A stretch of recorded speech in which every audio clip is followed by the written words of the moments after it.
Like they're trying to protect themselves. And we saw this years ago when ByteDance was actually banned from some OpenAI APIs for training on outputs. There's other AI startups that most people, if you're in the like AI culture, were like, they just told us they trained on OpenAI outputs and they never got banned. Like that's how they bootstrapped their early models. So it's much easier to get off the ground using this than to set up human pipelines and build a strong model.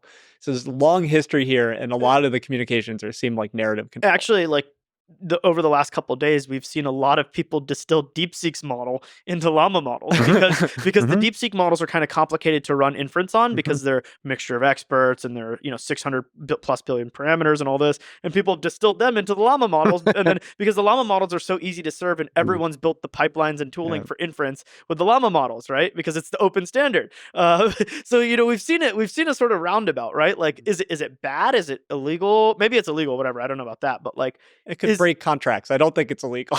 Like in any legal, like no one's going to jail for this. I think like fundamentally, I think it's ethical, or I hope it's ethical, because like the moment it becomes, we ban that kind of thing, it's going to make everybody much worse off. And I also actually, this is difficult, but I think you should be allowed to train on the internet. I know a lot of authors and creators are very sensitive about it. That's a difficult question. But like the moment you're not allowed to train on the internet. I agree. I have a schizo take on how you can solve this because it already works. I have a reasonable take on it. Okay. All right. So Japan has a law which you're allowed to train on any training data and copyrights don't apply if you want to train a model. A. B. Japan has 9 gigawatts of curtailed nuclear power.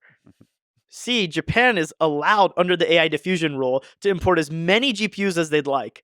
So all we have to do, we have a market here to make. We build massive data centers, we rent them to the labs, and then we train models in a legally permissible way, and there's no ifs, ands, or buts. And now the models have no like potential copyright lawsuit from New York Times or anything like that. No, it's just like completely legal. No, so genius. The early